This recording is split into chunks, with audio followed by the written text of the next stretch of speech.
কৃষক ভাইয়েরা সারা বছর রোদে পুড়ে বৃষ্টিতে ভিজে আমাদের জন্য ফসল ফলান, কিন্তু দুঃখজনকভাবে তারা তার ন্যায্য মূল্য কখনোই পান না। সিন্ডিকেট ব্যবসায়ীরা তাদের কষ্টে অর্জিত ফসল কম দামে কিনে বেশি দামে বিক্রি করে।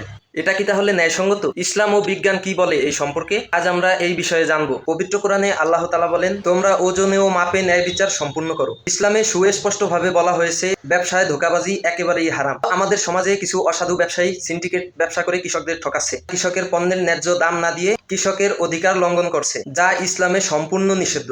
আধুনিক বিজ্ঞান দেখিয়েছে কৃষকরা যদি তাদের পদ্ধতি ও বাজারজাতকরণ কৌশল অবলম্বন করে তাহলে তারা মধ্যভোগীদের উপর নির্ভর না করে তারা ন্যায্য দাম পেতে পারে। বিভিন্ন দেশে কৃষকের সহযোগিতার জন্য সরকারিভাবে উদ্যোগ নেওয়া হয়, কিন্তু আমাদের দেশে সেই সুযোগ কৃষকদের খুব কমই দেওয়া হয়। কৃষকদের এই অবস্থা থেকে মুক্তি দিতে হলে আমাদের কিছু উদ্যোগ নিতে হবে। প্রথমত, কৃষকদের সরাসরি বাজারে সংযুক্ত করতে হবে। দ্বিতীয়, সিন্ডিকেট ভাঙতে খুব কঠোর ব্যবস্থা নিতে হবে। নম্বরে কৃষকদের জন্য ডিজিটাল প্ল্যাটফর্ম চালু করতে হবে, যেখানে তারা তাদের পণ্য সরাসরি ভোক্তার কাছে বিক্রি করতে পারে। আমাদের উচিত কৃষকদের সম্মান করা, কারণ তারা না থাকলে আমরা কেউই বাঁচতে পারবো না। মানে আল্লাহ তাআলা বলেন, তোমরা ন্যায় ও তাকওয়ার কাজে একে অপরকে সাহায্য করো। তাহলে আসুন আমরা সবাই একসাথে মিলে কৃষকদের ন্যায্য অধিকার প্রতিষ্ঠা করি। আল্লাহ আমাদের সৎপথে চলার তৌফিক দান করুন। এই বার্তাটা আপনি বেশি বেশি শেয়ার করুন, যাতে সবাই কৃষকের অধিকার সম্পর্কে সচেতন হয়। তাড়াতাড়ি আমার চ্যানেলটাকে সাবস্ক্রাইব করুন, আর ফেসবুক পেজ থেকে দেখে থাকলে অবশ্যই আমাকে ফলো করে দিন।